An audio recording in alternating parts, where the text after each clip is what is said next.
Hello and welcome. So today I want to explore a chapter in Branwell Bronte's life that I think changed everything. The moment when he went from being a young man full of promise to the most troubled figure we mostly remember today.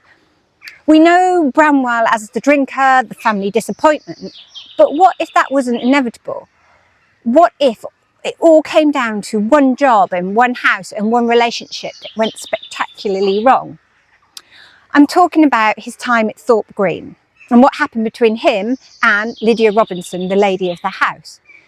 Now, this isn't about gossip or scandal. It's about understanding what happens when a young man in, say, the 1840s falls apart and nobody knows how to help him. Because here's the thing.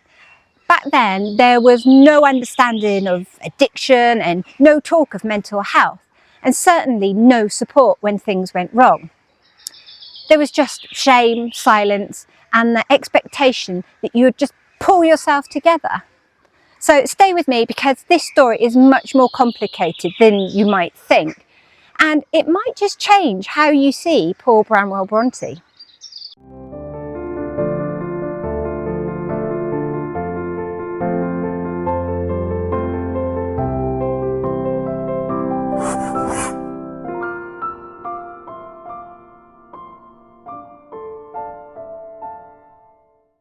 So let's start at the beginning. By late 1842, Anne Bronte had been working as a governess for nearly 2 years with the Robinson family at Thorp Green Hall near York. This was the furthest away any of the Bronte sisters had gone for work, but it was also their most prestigious job yet. Anne was looking after 4 of the 5 Robinson children, 3 girls and a boy called Edmund, who was 8. The Robinsons were what you would call proper wealthy. Reverend Edmund Robinson owned this humongous estate in the Vale of York, somewhere between York, Ripon and Harrogate. I mean, we're talking a huge grand house here with acres of parkland and 10 servants living in. I mean, it was the whole works.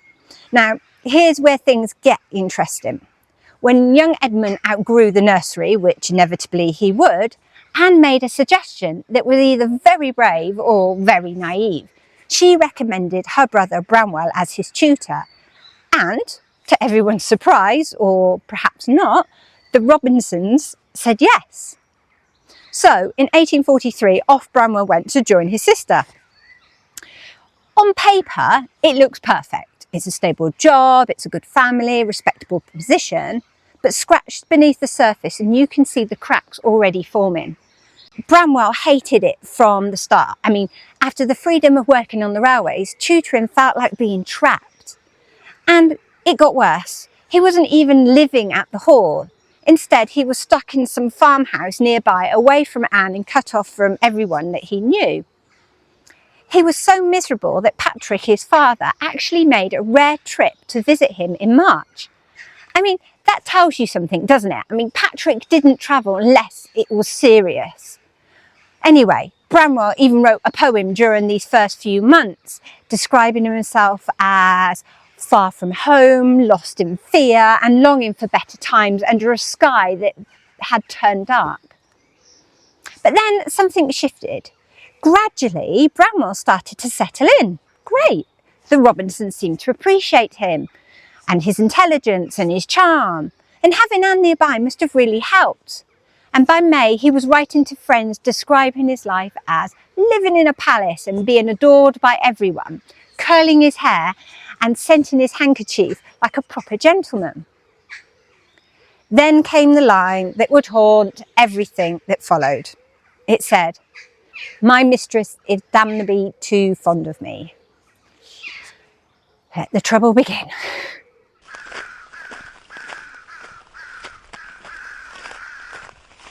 So what actually happened between Branwell and Mrs. Robinson? Well, we're still debating it today, but if you take Branwell's letters at face value, and there are plenty of them, it's clear he believed he was caught in this passionate, dangerous affair. Lydia Robinson was 17 years older than him, married to this sickly man, and still, in Branwell's words, had bright, glancing eyes. According to him, she gave him gifts, whispered about him to others, and even asked whether he loved her. He sent a lock of her hair to a friend saying he had laid it on his breast. Would to God it could do so legendary, he wrote. Here we go, I'm starting to get distracted. I've just seen something out the corner of my eye amongst the gravestones. Sorry, I got distracted by a really big squirrel. I wondered what it was. I thought it was a cat, and it wasn't. It was a squirrel jumping from the stones. I hope it was a squirrel, not like a... Yeah, let's not go down that route. Focus, Kate, get back to Branwell and ignore that squirrel. But bluntly, Branwell saw himself as her lover. But here's what's fascinating. He was also very terrified and uncertain. His letters would swing between staggering confidence and absolute panic.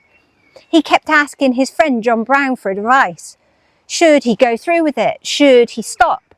He even signed his letters Jacob, the son of Joseph, which was his sort of biblical joke, because Jacob means the supplanter, the one who takes another's place.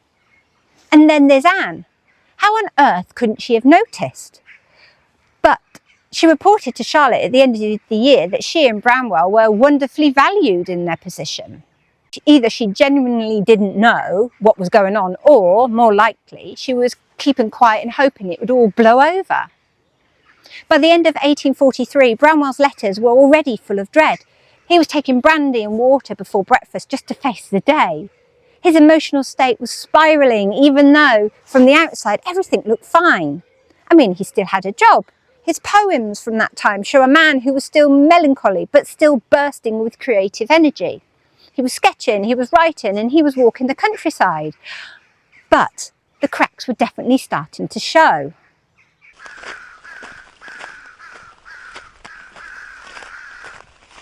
I've been eating my midgies. I think I must be like a roast dinner or, you know, the best ice cream in the world. They just seem to eat me. I think we might go for a little wander in a minute and find somewhere else. If it's not the giant squirrels, it's the midgies. But saying that, I think I'd rather be eaten by a midgie than a giant squirrel.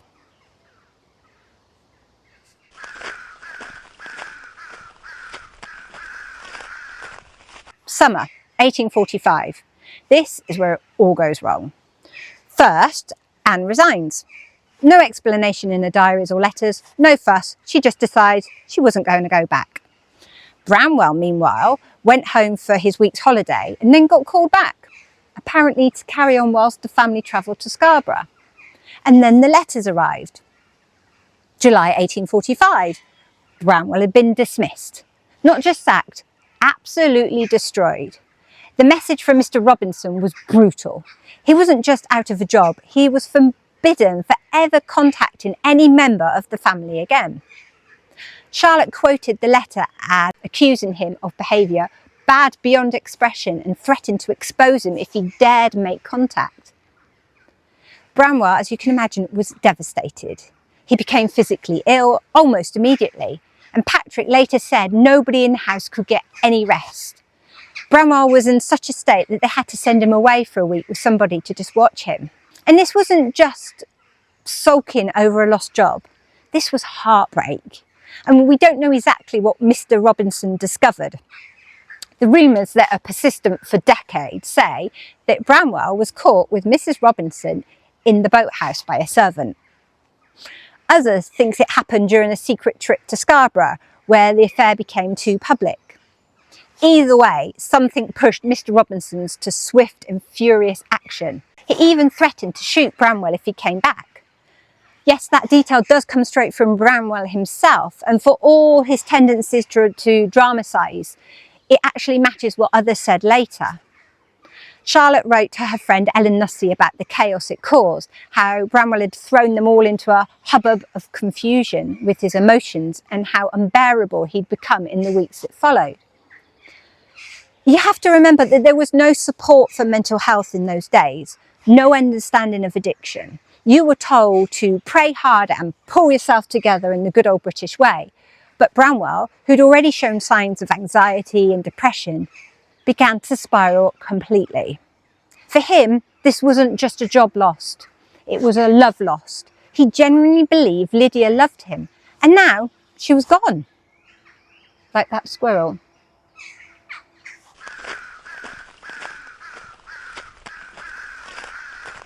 Oh, I'm getting eaten by midges. I think I'm going to move. I can feel them eating my legs. I can feel them eating in my hair. Should we go somewhere else? Let's go for a little mooch around Haworth and find somewhere nice to sit. Trusty carry bag. So I've moved to another spot. This is the gate here, off down to the moors. In front of me is the parsonage, or the back of the parsonage, and just down this way is off to the parson's field. So I'm sat on the wall, quite high up actually, but it's very comfortable. So anyway, where were we? Before the midges got me, of course. So here's the heartbreaking bit. Branwell didn't give up.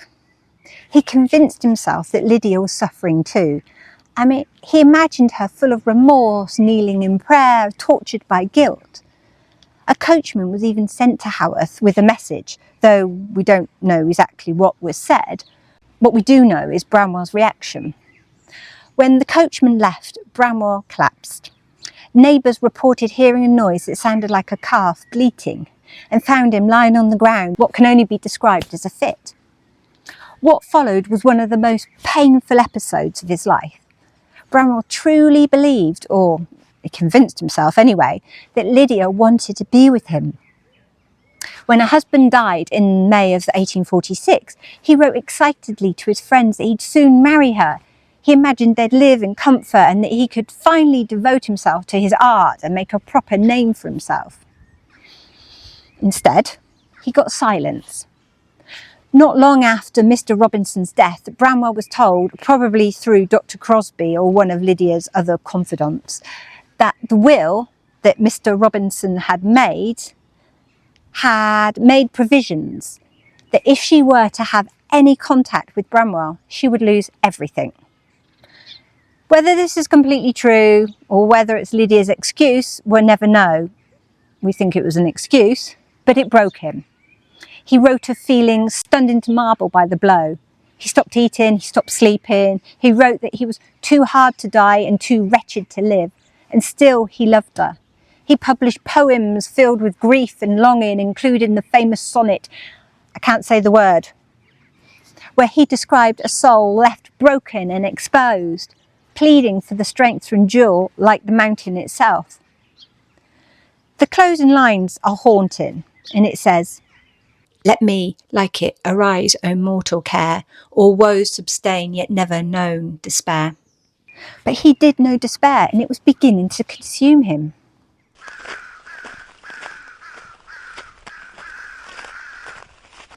Branwell's world just shrank. I mean, the love affair he thought might save him had instead marked his ruin. His letters from this time are full of despair. I mean, he told his friend Leyland that a woman robed in black and called herself Misery walked beside him wherever he went, as affectionate, he said, as if she were my legal wife.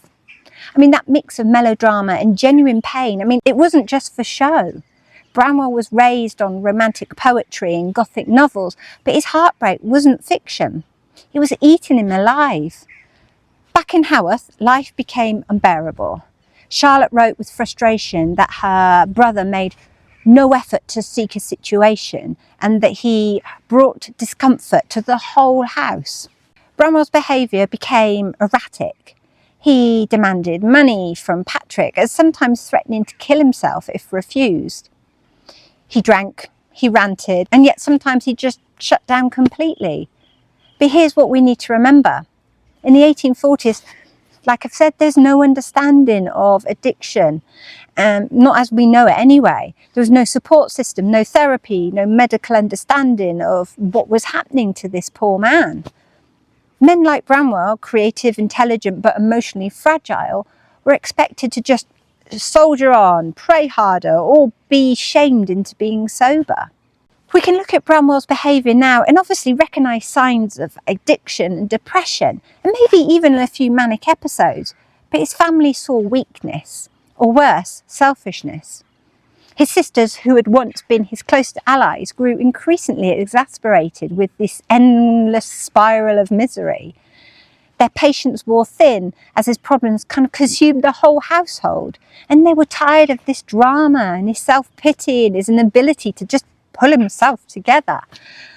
What might have started as sympathy hardened into resentment. I mean, it's easy to judge him harshly, but the truth is, he was ill. And nobody, not even those who loved him most, knew how to help him anymore. His emotional pain turned physical. I mean, his letter speaks of sleepless nights, no appetite, and a tortured heart. He wrote, "My appetite is lost, my nights are dreadful. I could be glad if God would just take me." His poetry still flowed, but kept returning to images of death and rest, and not as romantic ideals, but as desperation. This was the beginning of this very long, slow descent. The golden-haired boy, the one with all the potential, was now adrift. I mean, without work, without love, and without any sense of direction.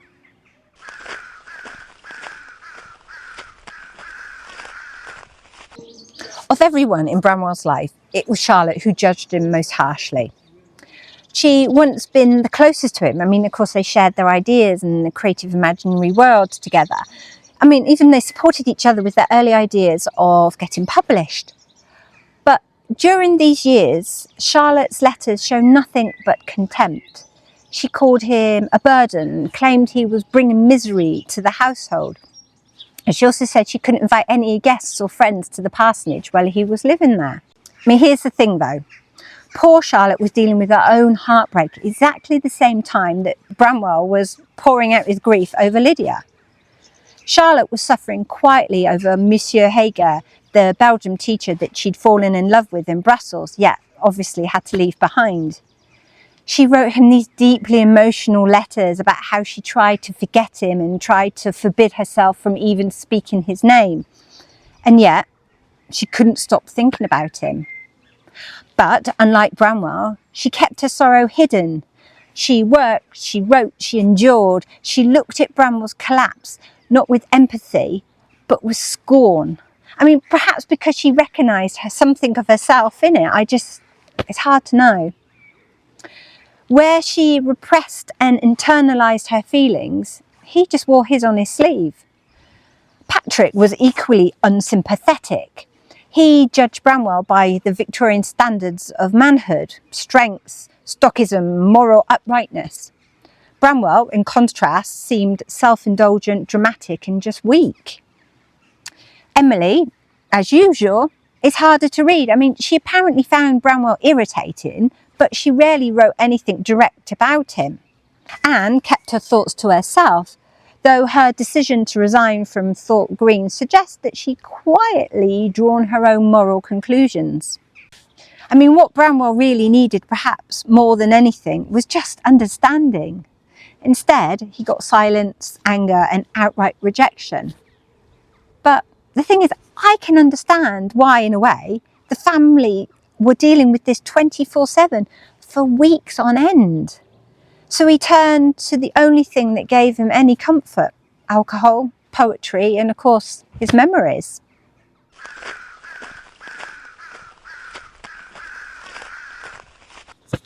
Despite everything, Branwell didn't give up hope straight away. Poor man. After that initial shock, there was still part of him, that romantic part, the dreamer you could say, that believed Lydia might come back. When Mr. Robinson died in 1846, like I said, Branwell's spirits lifted dramatically. He was convinced she'd be free to marry him. He wrote to his friends with renewed energy. He imagined a life of leisure, poetry and love, and a future where all his pain somehow just finally made sense. He even started calling her by her maiden name again, calling her Lydia Gisborne, as if their relationship could be reset, as if that marriage just never happened. But Lydia, surprise, surprise, never came. Instead, Branwell was told by her physician, or perhaps some coachman, or anyway, she was told she was ill, ruined and remorse, and forbidden by her husband's will from seeing him again. This was most certainly a lie. There was no such clause in Mr. Robinson's will. Most likely, Lydia was protecting herself and her money and her reputation from scandal. But Branwell believed it. He swallowed the story completely. Her anguish became another part of this fantasy, how she wasn't just his lover, but this tragic heroine kneeling in prayer and fainting at the mention of his name. And so he waited, and he suffered, and he drank.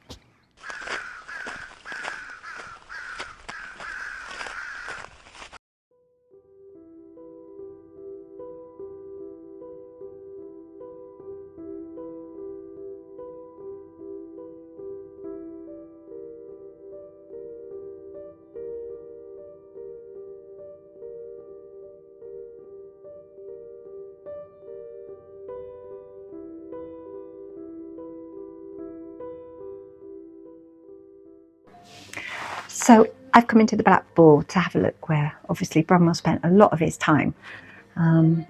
It's obviously extremely different to what it was when he was here, but still hints of the Black Bull it used to be, you know, this beautiful fireplace behind me and, you know, the layout and everything. So I'm going to take you around, show you a few places that Bramwell might have hung out whilst here in the pub.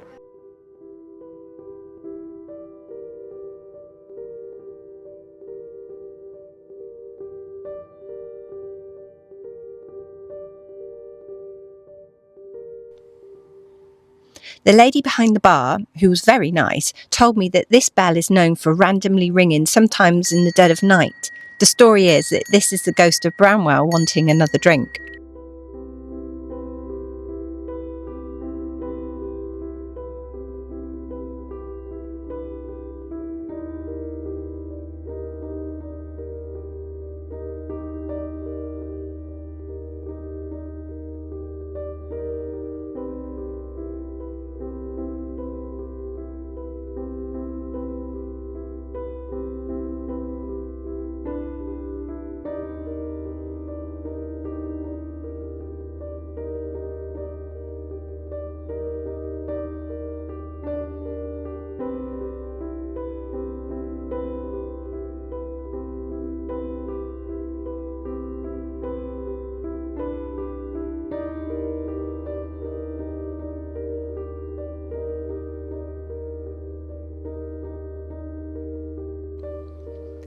When I came out of the pub, I heard a lot of noise around the back, and it seems a poor baby crow was trying to get his parents' attention.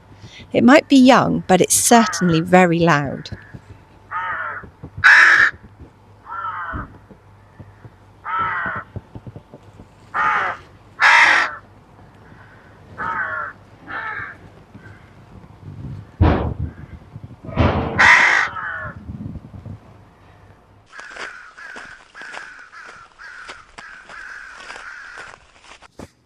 By 1847, Bramwell was beyond help. He was drinking more than ever, now mixing spirits with laudanum, a common opium that you could buy freely from the chemist across the road. I mean, for Bramwell, it dulled both his physical and his emotional pain, but the cost was enormous. His health deteriorated rapidly. He grew thin, pale and weak. And he suffered these sort of violent seizures, probably caused by alcohol or drug withdrawal or opium poisoning or something. But sometimes he would collapse in the street or in the house and have to be carried to bed. His hands shook so badly he could barely hold a pen, and Charlotte wrote bitterly that his existence was a constant nightmare. But she still couldn't find that compassion. In her letters, there's frustration, even fury. She called this state wretched, spoke of his torment, but also described him as selfish, irritating and impossible to reason with. Anne and Emily stayed quiet, as we know, and they nursed him when needed, especially Emily, who would sit with him and keep him company when nobody else could bear it, I suppose. Patrick kept hoping his son might improve. He paid for treatment. He encouraged letters to old friends. He tried to arrange employment. He prayed for him non-stop, but Branwell always destroyed it. Underneath it all was the unbearable weight of what might have been. I mean, this was the boy they'd once admired, the brilliant, imaginative child who dictated stories before even he could write, who many saw as the true genius of the family. He'd once been the centre of everything, and now he was a ghost, pacing the parsonage, talking to himself, slipping further from reality each day. Must have been horrible to see. When you look, here's the church. down the steps to Bramwell's first favourite place, the Black Bull, and then if you spin round, it would be his second favourite place, would have been the druggist store. So he really didn't have to go far to feed either addiction. Pretty sad.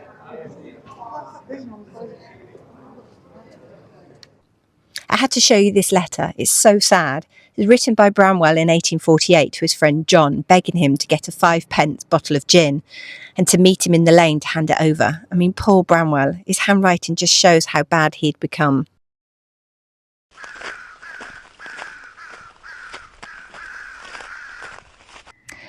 Branwell died on the 24th of September 1848. I mean, he was just 31 years old. Officially, the cause was recorded as chronic bronchitis, though TB was involved. But really, it was death by heartbreak, addiction and slow grinding despair. His death brought a strange kind of peace to the household. Charlotte wrote that the house was now calmer.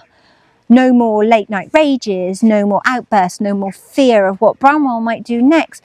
But there was no great outpouring of grief either, or at least not publicly. Branwell's legacy remains complicated. I mean, he was at times brilliant. I mean, he was a poet, a painter, storyteller, and of course a thinker.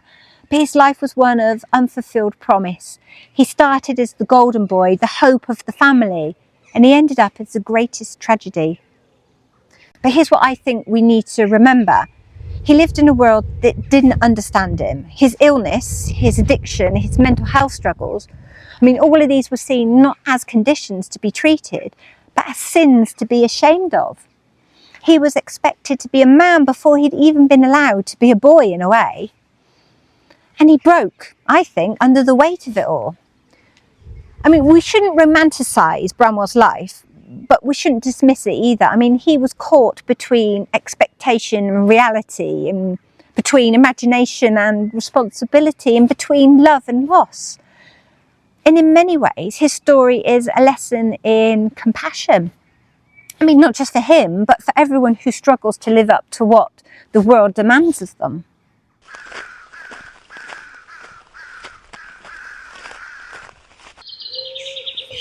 Oh no! Oh no! Me carrier bag's gone. Okay. That was not glamorous, was it? That's my sitting thing. So I've tried to avoid getting muck all over myself off the wall, and then I go and drop my carrier bag, lean on the wall to get it back. Anyway, where was I? For all his tendencies to dramatic as another squirrel, my mistress is damnably.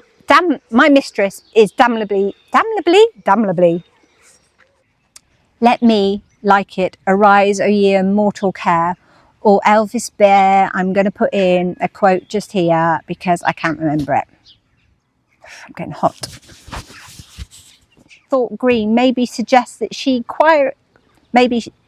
had resigned. I need to swig a drink. Got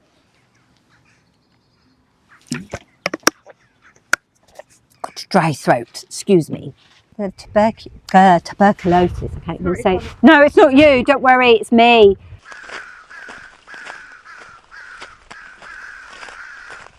So there you have it, the tragic story of Paul Branwell Bronte and his time at Thorp Green. It's easy to write him off as that family disappointment, the drunk or the failure. But I kind of think when you look at that whole picture, the impossible expectations and that lack of support, that the complete misunderstanding of mental health, I mean, you start to see a different story. Anyhow, I've got some questions for you. So, number one, do you think Branwell's affair with Lydia Robinson really happened, or was it all in his head? Number two, how do you think his story might have been different if he'd lived in, say, our times with proper support for addiction and mental health, etc.? And number three, do you think the Bronte sisters were too harsh on their brother, or were they just sort of protecting themselves? Let me know in the comments below. I'd love to hear what you think. So thank you again for watching. If you like this video, please do the whole likey, subscribe thing, because it really does help me out and it lets YouTube know that we want to watch more Bronte content. You probably can't see me now. The sun has probably completely blocked me out, but there you go. Have a good weekend, and I will see you all the Friday after next for more Bronte adventures. Okay, take care. See you soon. Bye.